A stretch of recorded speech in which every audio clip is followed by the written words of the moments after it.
Dr. Choll came here from sunny San Diego, California. I'm at the beautiful Mission Valley Heights Surgery Center in Mission Valley.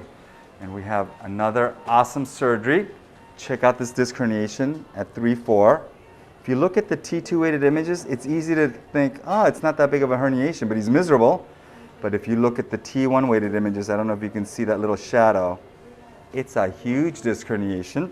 So we're going to go in here through the natural opening using the laser endoscopic technique and pluck out that disc herniation, make sure the nerves are free, make sure there's plenty of room, and put a little bitty Band-Aid on there and get out of Dodge and get him back on his road to recovery, because life is short and we need to live every day like it's our birthday, right? Okay, I've created the perfect entry point. Now I'm using the skinny little dilator that we call the spaghetti noodle dilator. I know, you have no idea why it's called that shot. And I'm very carefully and gingerly making my way to the surgical target site. Shot. Using a combination of anatomic technique, shot. Intraoperative imaging, shot. And delicate Asian fingers, shot. So now I should be hitting the facet joint. Yes, that feels like facet joint. It looks like facet joint. It tastes like facet joint. I'm glad I didn't step in it. Shot. Okay, Ali, I am entering the neural fragment, so now I'm dropping my hand and sneaking by the facet joint. Shot. And I'm going to dock it at the working triangle. That is between the, that's in the crotch of the shot. Oh, whatever, Ali. Shot. I'm headed toward the crotch of the exiting nerve root and the traversing nerve root. Shot. And besides nerves and blood vessels, spine surgery would be really easy. Shot. Okay, I've got the spaghetti noodle dilator at the back of the disc in the working triangle. I stuck in a really skinny little needle in the middle of the disc. And now I'm going to inject blue dye in the middle and watch it leak out the defect. Shot and save these. Oh, look at that. Shot and save. You can already see it leaking out. And you can see it highlighting the disc herniation.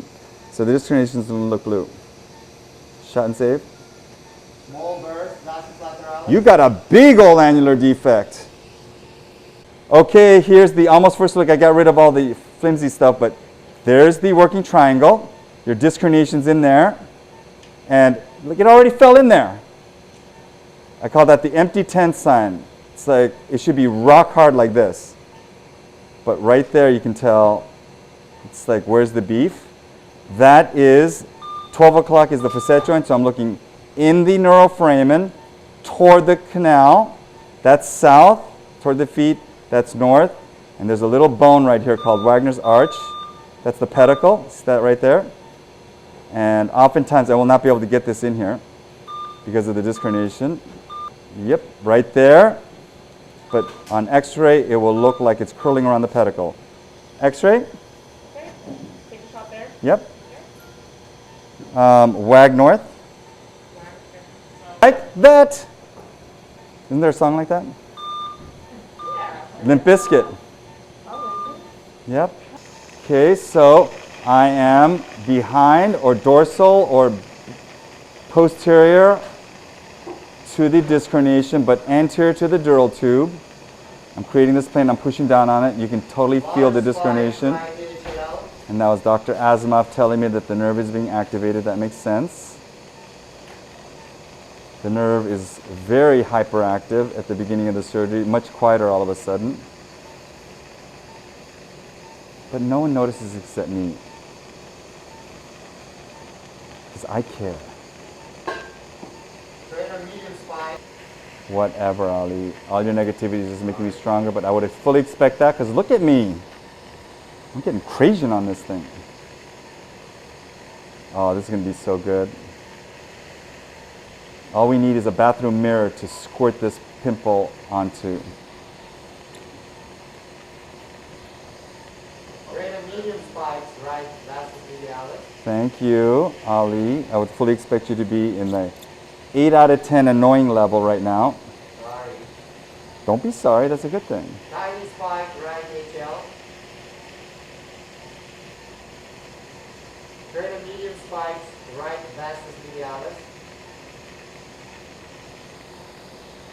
Thank you, Ali.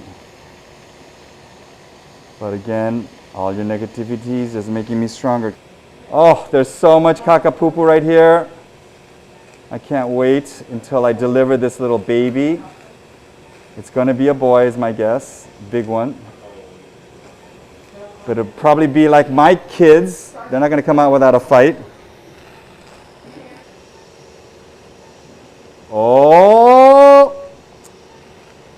I see how it is. Oh, pathetic. Yep, it's going to be just like my teenage kids. They're going to just be a bunch of troublemakers. But it's right there. I can feel it. Probably needs to be released. Oh, here's the laser. So, I love the laser because I can stick my pinky out and look like I'm doing some dainty work. I also like it because it's so friggin' precise. And I also like it because it's magical. Look at, aren't you wondering, where does all that tissue go, Dr. Kim? How can it just disappear? How is that possible? It's like, I don't know. If you ever saw that movie with Jack Black, it's possible it can go up into the stratosphere, and when it rains, it'll rain down disc fragments, sort of like that dog poop. Oh, this is so great. That is bad disc. It's rubbery. And very, very inflammatory. Your body sees any disc material in this epidural space as a foreign body and mounts a robust inflammatory healing response. They did rabbit studies. Don't ask me how they did the study because it's kind of mean. But it's unbelievably inflammatory, so that's why you get radiculitis. It's not just mechanical, it's also chemical. Look at how effective that is. And I can work right next to the nerve without worrying that it's going to shock it because this is not an electrical tool. The way it works is it's photon energy, it's like mechanical energy. And so it doesn't conduct through the tissues and it cannot shock the nerve. It can only injure the nerve if I lay the laser right on it. And that red light is the aiming laser. There's no reason why you should injure anything unless you want to. Because that red laser stays on all the time. Look at that. I'm gonna work right there. See that? Everything should have an aiming laser in my mind. Okay, look at that thing. Look at that little, I don't know, I guess I would call it a Goomba. Because my wife is from Queens in New York. Oh, this is like bobbing for apples. If you're wondering why other spine surgeons don't do a surgery like this, it's like, well, because most surgeons don't like bobbing for apples. Oh, come on. Come to Papa.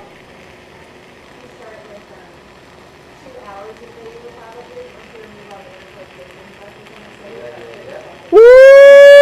Woo! Come to Papa. Look over there. Look up there. Look at that. It's obscene. It's like porn. You don't want to look, and you shouldn't, but you can't help yourself. Because look at that sucker. If you don't wake up feeling better, I'm going to go double Paxil dose because I will be very, very sad. There's one more piece in there. You have the 32? No, the regular tuitary. But the main piece that was causing you all the grief is out. Now I got to just make sure there's no loose pieces that could potentially herniate out some more because recurrent disc herniations, well, they just suck.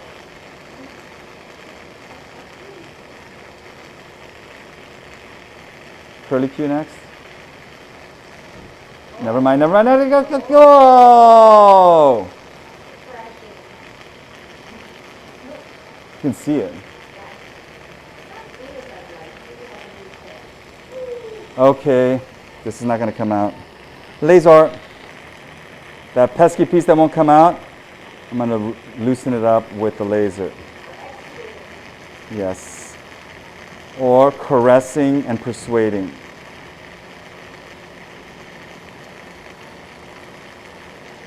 And sometimes it just comes flying out once I release it. But there's the dural tube, right underneath that little black thing. And look at it, it's pulsating. It's got a mind of its own. But you can see it's intact and completely decompressed. And if it had a mouth, it would be smiling right now. And I can see him smiling because I know how to read that, even though there's no mouth. But that's my special skill. Yes, I know spine smiling when I see it. Okay, I think I'm all done. I'm going to need to do a final. Okay, surgery's all done. I'm just going to do a few more checks, but check this out. That's the dural tube right there. Right there. Pulsating. That's where the big disc herniation was. You can see the little cavity there. There's a little flap of blue stuff still left over, but that's fine. And then there's a bunch of pieces in here going up, which makes sense right there. You see that? Clean as a whistle. So we know the traversing nerve root is good. I just started some bleeding. I'm very annoyed with myself. Traversing nerve root is good. Pulsating and like happy, like you got a drink of water after you've been underwater for too long. And then to the right is the exiting nerve root. Look at this thing. This is what's scary. All that. It's not the bare nerve root because it's inside all the perineural tissue, but right there. Look at how red and inflamed everything is. In other words, it was pissed off at you. Ooh. So I'm just going to look around one more time. And I should be done. And you should be much better. Surgery's all done. Look at all those pieces I got out. And that's not even all of them. I vaporized some floated out on the irrigation. But that is a lot of disc. But I took it out through that little poke hole. That I'm going to cover with the world's most expensive Band-Aid. And this may actually be the world's most expensive Band-Aid. If you look really closely, there's like threads in there to make it really, really strong. That Band-Aid isn't going nowhere, no how. So we're all praying for a great result and a speedy recovery. Right, guys? Yeah! Woo! Woo! All righty, here's a radiographic summary. Here's the cannula. I've already done the chromatodiscogram. You can see the disc dye coming out, and it's outlining the disc herniation all along here. Here's the picture of the cannula in the frontal plane, the AP plane. The disc herniation is right here like this. And then here's some pictures of me working, slaving away, by the way, making sure that I'm all the way to the other side of the disc herniation and pulling it all the way back toward me. There's a little grabber. That's the laser working. More laser. The surgery went perfectly, so we're all hoping for a great result.